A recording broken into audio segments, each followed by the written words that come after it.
Facebook live में आपका स्वागत है। मैं बशीर शेख। आज हम निलंगा तालुका ननंदगांव की बात कर रहे हैं।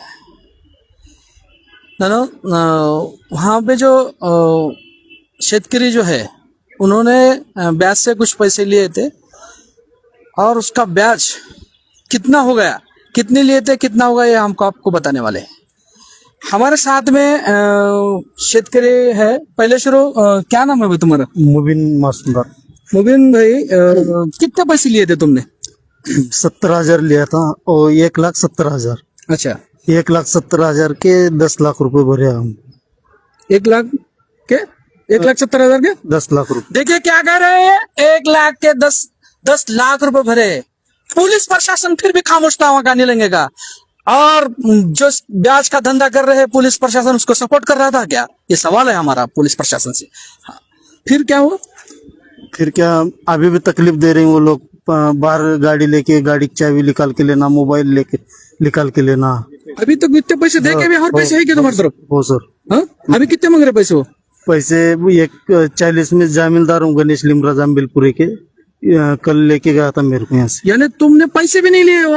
नहीं, जामीनदार। खाली जामीनदार। देखिए जामीनदार को बिठा के रख रहे और जामीनदार को ऐसे लिख के ले रहे। बड़ा ये जो ब्याज करने वाले जो लोग है, चक्री ब्याज जो है, जो कैसा ये इंसान है कि कौन है ये? नर्क में भी जगह नहीं मिलेगी इन्हें। हाँ, फिर क्या, कल दिन भर बिठा के रखा था और 5 बजे छोड़ दिया मेरे को। 5 बजे छोड़े। फिर आप क्या कहना चाह रहे? फिर आप यहाँ एसपी साहब के पास आए, आप न्याय मांगने को, तो अब एसपी साहब ने क्या बोले? सुबह में निलंगा में तकरार लेंगे बोले। निलंगा में तकरार लेंगे। एसपी साहब हमारे यहाँ के न्याय देंगे जरूरी नहीं, क्योंकि निलंगे के जो राजकीय लोग है वो ब्याज के जो धंधा है उनको सपोर्ट है ऐसा लगता है, क्योंकि पुलिस प्रशासन निलंगे की अगर वो टाइम में सही कार्रवाई करते तो यहाँ तक ये लोग नहीं आते थे। क्या कहेंगे भाई? क्या नाम है तुम्हारा? गोपाल नारायणपुरे। हाँ गोपाल भाई, क्या क्या हुआ तुम्हारे साथ में? हमारे साथ क्या है, पुंडलिक भोसले का फाइनेंस, पुंडलिक भोसले ने फाइनेंस लिए थे जी। फाइनेंसदारों के नाम मालूम है क्या आपको? किस किस कौन कौन तकलीफ दे आपको? कौन कौन उठा के ले गए? दत्ता मोहोळकर, राणा आरे, आदित्य कमले जी, उद्धव शिंदे, नवनाथ मोहोळकर। ये सब बीजेपी के कार्यकर्ते हैं क्या निलंगे के? ये कार्यकर्ते हैं, बीजेपी के हैं। देखिए क्या कर रहे हैं, ये बीजेपी के कार्यकर्ते हैं, भारतीय जनता पार्टी के कार्यकर्ते हैं और शेतकरी को लूट रहे हैं। देखिए ना, ये है विकास। हाँ, फिर पुंडलिक भोसले के फाइनेंस के पैसे में हमारा भाई चक्रधर नारायणपुरे जामीन था। पुंडलिक भोसले भाग के गया। फिर चक्रधर नारायणपुरी को उठा के लेके फाइनेंस वाले गए। चक्रधर नारायणपुरी को लेने के लिए मैं और मामा फाइनेंस को जाके उनको हम देते पैसे ऐसा बोल के छुड़ा के लाए चक्रधर को। चक्रधर फिर क्या किया, 15 दिन रहा। चक्रधर भी 15 दिन के बाद गायब हो गया। और फिर मामा और मुझे वो लोग बहुत त्रास। आपने पैसे लिए थे कि साक्षीदार थे? हम साक्षीदार थे। देखिए असल में मसला है, जिसको पैसे दिए वो फरार है और साक्षीदार को ही पकड़ के उसका खेत लिख के ले रहे थे और लिख के लेके वो कब्जा करने के चक्कर में थे, ऐसा दिखाई दे रहा है। बरोबर ऐसा ही ना? हाँ बरोबर। तो आपने कितने पैसे लिए थे वो साक्षी, वो जो लेके भाग गया वो? 10 लाख थे। 10 लाख पहले पैसे मोड़ 10 लाख लिए। हाँ 10 लाख ये हमारे भाई जामीनदार था 10 लाख का। बोला हाँ। उसमें 10 लाख के ब्याज दंड से 30 लाख के 30 लाख में से हम गए साल 20 लाख दिए। अच्छा। और 10 लाख रहे थे। हाँ। 10 लाख में से क्या गया कि अभी 30 लाख की 30 लाख करके हमारे मामा की खेत की 3.5 एकड़ की रजिस्ट्री करके लिए, नोटरी करके लिए। अच्छा। नोटरी करके लेके हम इधर उधर से पैसे जमा करके उनके पास गए। उन्होंने क्या किया, कहा कि बाबा इतने में तुम्हारा नहीं मिटता, 30 लाख में नहीं मिटता, तुम 50 लाख 55 लाख दिए तुम मिटता है, नहीं तुम ये नहीं मिटता। ऐसा करके हमको दोनों को हम नहीं देते बोले, तो हमको दोनों को दत्ता मोड़ करके शेड, खेत में शेड है, तो उस शेड में हमको डाम के कितने दिन रखे? 3 दिन रखे हमको। मारे आपको? हाँ मारे, लाता बुक्या से, देखिए, लकड़ी से हमको मारे, काटी से। देखिए, मारे बोलते हैं ये बुजुर्ग आदमी। कितनी वो है आपका मामा? 75। हाँ, 75 साल के आदमी को साक्षीदार है इन्होंने पैसे भी नहीं लिए। साक्षीदार हूँ। हाँ, साक्षीदार है ये, पैसे भी नहीं लिए इन्होंने। हम आपके दर्शकों को बता रहे हैं, हमारा वीडियो शेयर करो, लाइक करो।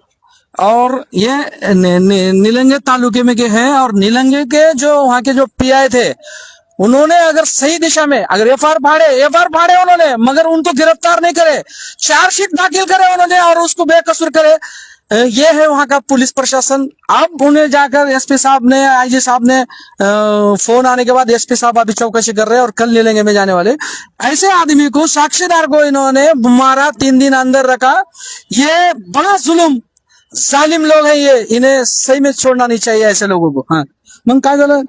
मग का नोटरी करून घेतली माझी, बरं, नोटरी करून घेतली आम्ही कब्जा करतो, हे करतो म्हणून दमदाटी करू. तुम्ही पैसे बी घेतले नाही, तुम्ही कसं त्यांना नोटरी करून दिले काका? तुम्ही कोण? तुम्ही बादशाच्या मध्ये झाला की. अच्छा, भतीजाने पैसे लिहायला था? हा, ते नाही मी मध्ये होता दुसऱ्याच्या पुंडलिकच्या. त्याने भी पैसे घेतले नाही, हाँ। भतीजा भी पैसे नहीं लिया और मामा ने भी पैसे नहीं लिए। साक्षीदार थे जमींदार थे, फिर भी उनका खेत लिख के लिया। 1 करोड़ का, लगभग 1 करोड़ का खेत है तुमचा। हाँ, देखिए, 10 लाख के वजह से 1 करोड़ रुपए बने उनके। 1 करोड़ का खेत लिख के लिया है ऐसे लोगों से। ऐसे और कितने होंगे ऐसे पूरे नीलंगे में, जो राजकीय लोगों ने, उन्हें सपोर्ट है उनका राजकीय लोगों को। इसकी वजह से पुलिस प्रशासन भी डर रहा है, वहां का पुलिस प्रशासन कार्रवाई नहीं कर रहा है, ऐसा दिखाई दे रहा है। और बहुत सारे एसपी ऑफिस में आए वाले लोग हैं, हम उसके भी आपको बाद में बताएंगे।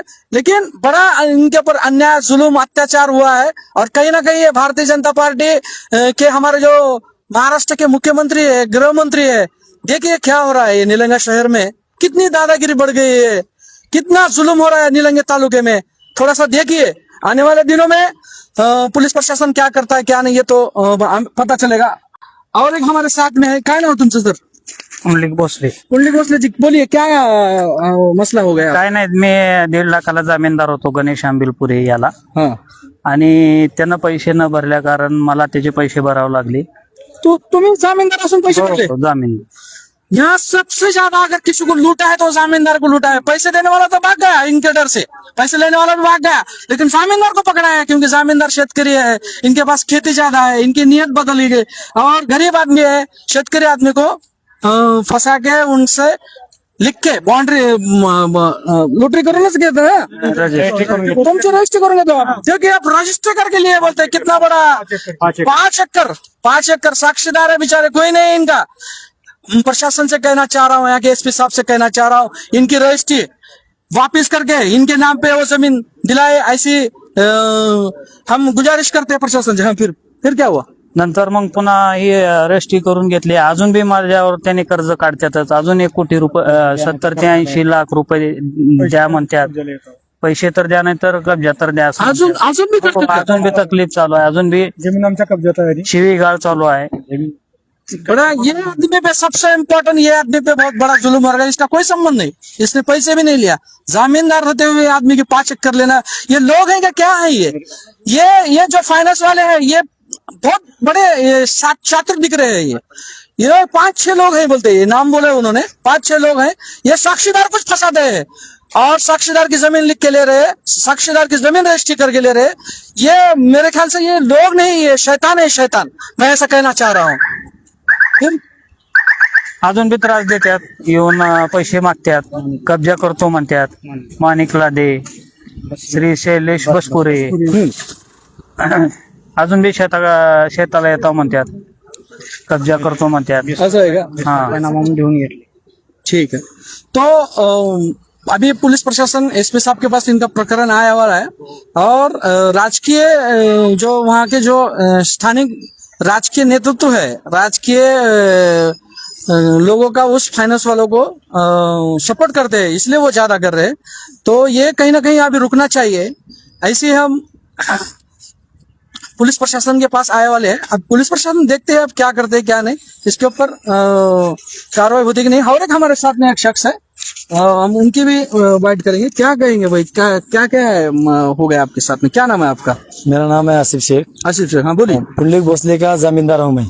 अच्छा, तुम भी जमींदार है? और एक जमींदार है पुंडलिक भोसले का, आपका और एक जमींदार मिला है हमें। हाँ, पुंडलिक भोसले के 10 लाख रुपए, अब 1.5 लाख में उन्होंने जमीन थे पहले। 1.5 लाख के उनकी 10 लाख की एक फाइल हो गई।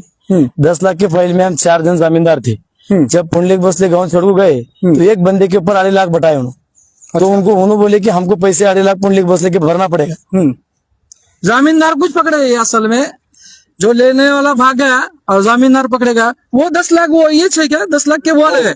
यानी एक 10 लाख, एक आदमी ने 10 लाख लिया और सबको परेशानी आ गई। सबसे बड़ा पॉइंट 1 लाख लिए, जमींदार था 1 लाख से। हाँ, 10 लाख हो गए। 1 लाख के 10 लाख। देखिए 1 लाख का ब्याज कितने टक्के था भाई? ब्याज को मालूम नहीं। 1 लाख को 2000 रुपए एक दिन के लिए। 10 टक्के 20 टक्के। 1 लाख को 2000 रुपए एक दिन के लिए।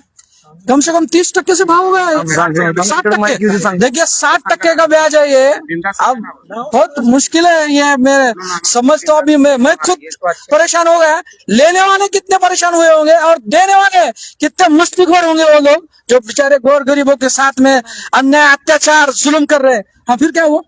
बाद में से मेरे को बोले कि पैसे भरना पड़ेगा पुंडलिक भोसले के। पुंडलिक भोसले नहीं तो फिर मेरे पास तो पैसे नहीं थे। तो अभी 3 महीने के 30 हजार पैसे मेरे पास महीने को महीना रिन्यू कर को लिए पैसे।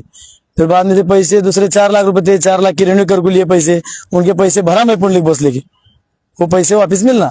और वो उसको पैसे जो पुंडलिक भोसले के 1.5 लाख रुपए जो थे स्टार्टिंग के, तो दिन के 5,000 10,000 वो हिसाब से पैसे उसके बढ़ गए।